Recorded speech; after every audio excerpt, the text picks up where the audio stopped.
شادی کے موقع پر لڑکی والوں کی طرف سے کسی دعوت کا کوئی ثبوت نہیں، بلکہ اصل میں تو اصول سمجھ لیجئے، فلسفی کیا ہے اسلام کی۔ شادی کے معاملے میں لڑکی والوں پر کوئی بوجھ نہیں آنا چاہیے،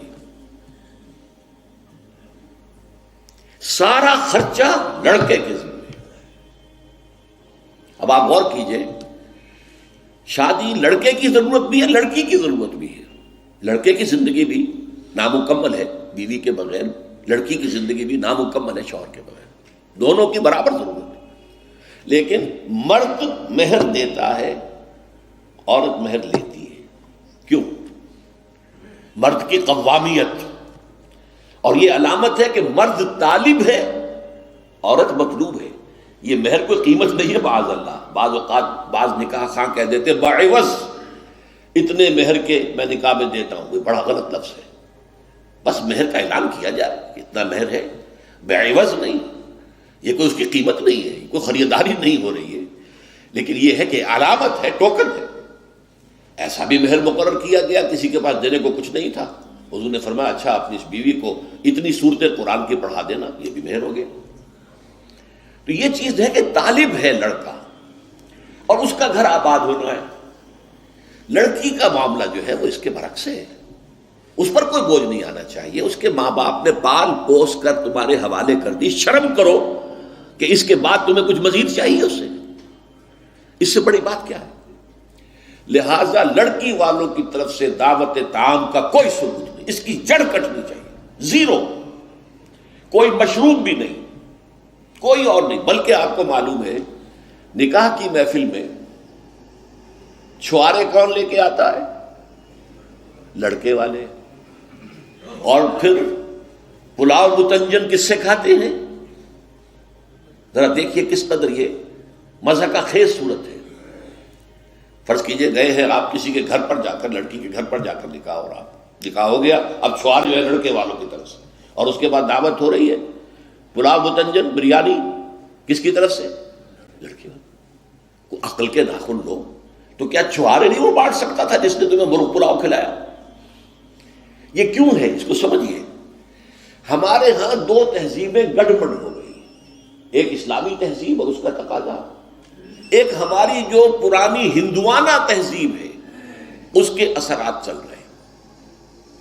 کوئی ثابت نہیں ہے، اس کی جڑ کاٹی جائے، کمی نہیں، جڑ کاٹی جائے۔ پھر میں کہوں گا کمی بیشی جو ہے یہ پھر وہ ریلیٹو ٹرمز ہو جاتی ہے، تو جہاں انگلی رکھنے کی جگہ ہوگی وہاں پورا ہاتھ اور پونچھا رکھ دیا جائے گا، جڑ کاٹی جائے۔ یہ دوسری ہم نے تجویز پیش کی۔ نتیجہ کیا نکلا؟ ان دو کو جمع کیجئے۔ لڑکی کے گھر پر کوئی فنکشن ہے ہی نہیں، جانبین مسجد میں جمع ہوئے، یہ لڑکے والے بیٹھے ہیں، وہ لڑکی والے بیٹھے ہیں، دونوں یہاں ہیں۔ ان کے یہاں کی خواتین بھی یہاں اندر ہوں گی، ہمارے یہاں اب خواتین ہال ہے۔ مسجد میں آئے، نکاح ہوا، اپنے اپنے گھروں کو جاؤ، کوئی تکلیف نہیں۔ اس کا نتیجہ کیا نکلا کہ جسے آپ جنج کہتے ہیں، بارات، اس کا تصور زیرو ہو گیا۔ اسلام میں بارات کا کوئی تصور نہیں، سہرا بندی کی کوئی تقریب نہیں، ہندوانہ تقریبات ہیں۔ بارات کے لیے عربی میں کوئی لفظ ہی نہیں ہے، قرآن اور حدیث میں کیا ہوگا؟ عربی میں نہیں ہے، کوئی لفظ نہیں۔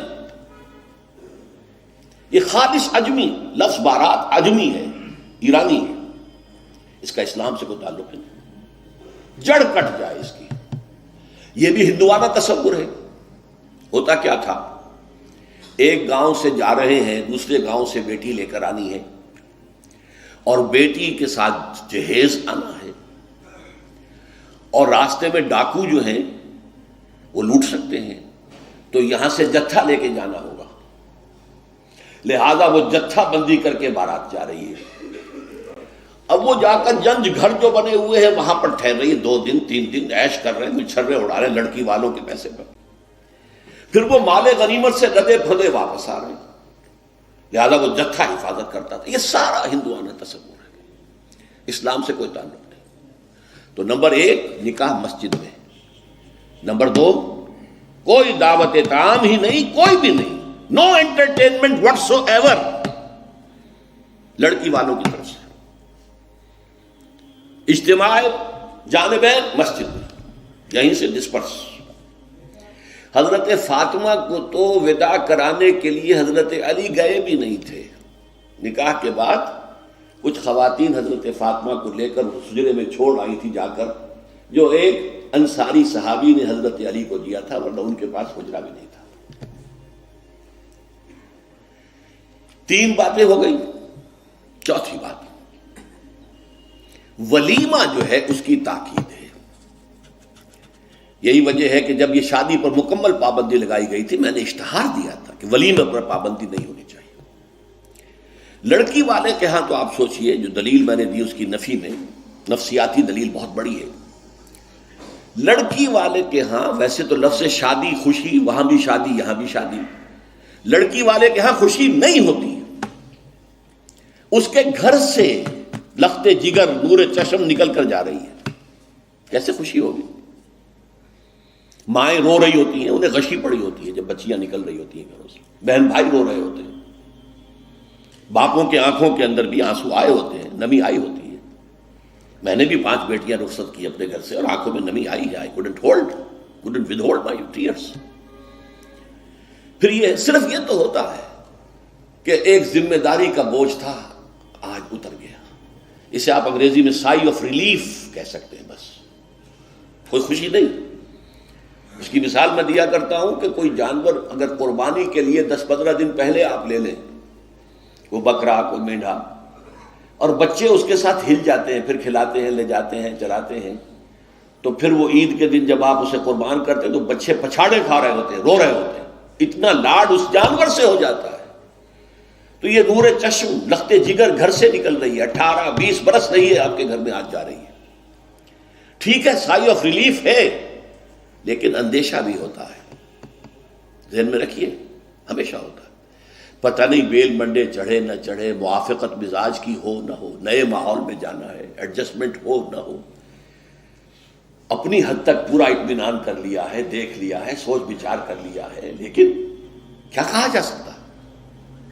ایک بالکل یوں سمجھیے کہ ایک نیا ماحول ہے، نئے جگہ جا رہی ہے، لہذا وہ اندیشہ بھی موجود ہوتا ہے۔ لہذا واقعتاً لڑکی والوں کے ہاں خوشی کا موقع نہیں ہے۔ ان کے ہاتھوں مرغ پلاؤ کھانا بے غیرتی ہے۔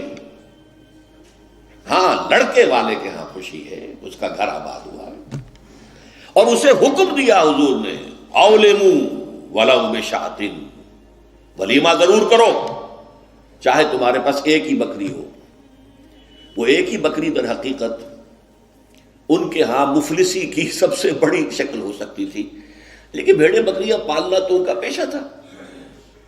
تو کسی کو ایک ہی بکری ہے، معلوم ہوا بہت ہی غریب ہے، فرمایا اسی کو ذبح کرو، کھانا کھلاؤ اپنے دوستوں کو، اپنے احباب کو، سیلیبریٹ کرو۔ سیلیبریشن تمہارے ہاں ہونی چاہیے، مرد کے ہاں، لڑکے کے ہاں۔